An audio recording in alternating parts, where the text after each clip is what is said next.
What is up, guys? It is Eagle Transit here, and today I'm going to be explaining to you guys why I believe Raleigh and Durham deserve a light rail system. So this is what I'll be covering. I'll be going over the light rail system map that I've built myself, and I'll go over four key factors: population growth, traffic, environmental impact, and economic benefits. First, let's get into the map. Here is the system that I've built. There's a total of 5 lines here, and they all either go to Raleigh or Durham. Let's start off with the red line. The red line starts in Fuquay, Varina, and goes through downtown Raleigh and Holly Springs, and then it goes up here through the airport, through Durham, and all the way up to North Durham, where it ends. The purple line starts in Chapel Hill, and instead of going down towards Durham, it goes up north towards Durham. It goes east, and then it starts going down towards Raleigh in the downtown area. We also have the yellow line, which is also starting and ending at Chapel Hill. This one actually goes down towards Raleigh, and it will go to the airport also, and it goes down through downtown Cary, and it ends all the way in Clayton. The orange line starts and ends in Williams, and it goes up north or south towards Raleigh, and then it goes all the way up to Wake Forest where it ends. And the blue line is another line that ends at Wake Forest. This one goes south or north depending on which way you're going, and it just ends in Raleigh. Finally, the last one is the green line. This line starts and ends in Knightdale, and it goes through downtown Raleigh, and then it goes south a little bit, and then it goes back up north through Apex, and it also ends in northern Apex. Alright, so let's get into the key factors. Population growth. Since 2000, the metro population of the Raleigh and Durham area added over 800,000 people.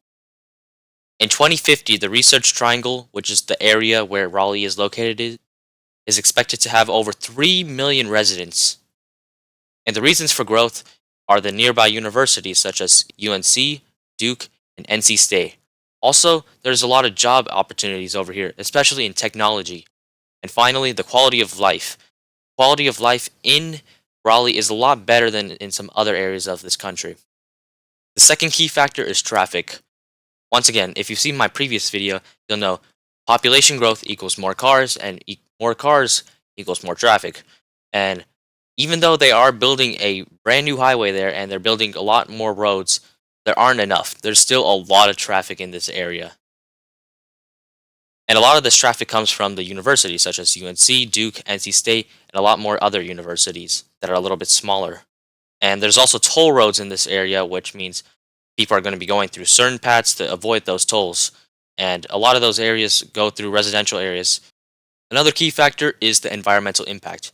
These trains will run entirely on electricity, which is good for the environment, and also which is a cleaner mode of transportation as it doesn't emit gases.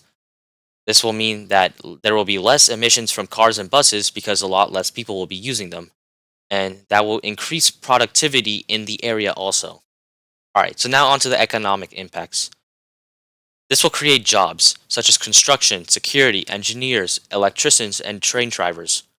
This will also increase growth to local businesses on the system itself or the light rail and the stations that are around it. This will also increase tourism. You can go to a museum in Raleigh or Durham. You can go to a sports game such as the Carolina Hurricanes, the Durham Bulls, or someone else. I also did some thinking on some fares. I was thinking of a $2 entry fee with a 15-cent increase per station from the starting point where you were originally. Payment, what I believe is the best for a system like this, is a transit card. As you can see in the image here, you can buy and reload transit cards such as this one, which is in the Bay Area for the BART trains. You would tap your card before entering the station and also leaving it, and once you leave the station, you are charged for your trip. These were the fare gates that I was thinking would be the best for Raleigh and Durham. These are really strong, durable gates. You can't really push through them or climb over them or even go under them. These ones are currently used in the BART transit system, but I think also they're also used in the Sounder system, which is in Seattle. I also thought about what are some possible trains that the system could use, and I was thinking either trains similar to BART. It might seem like I'm like a BART fan or something, but I'm not really. But these trains are really high effective. The only thing I could see that wouldn't like fit in for the Raleigh area is there's so many stops and they're so close that it wouldn't make sense to run these BART trains that go a lot quicker and they have a lot less stops, because I think BART has around only The only other model I could think of was the Siemens S200. If you saw my last video, you would have known what this is. And this is used in St. Louis. This one fits more for the Raleigh area, especially because there's a lot more stations, and it doesn't run as fast in a sense. Like, I mean, obviously these trains are fast, so it's not like you're taking like 2 hours to get from point A to point B.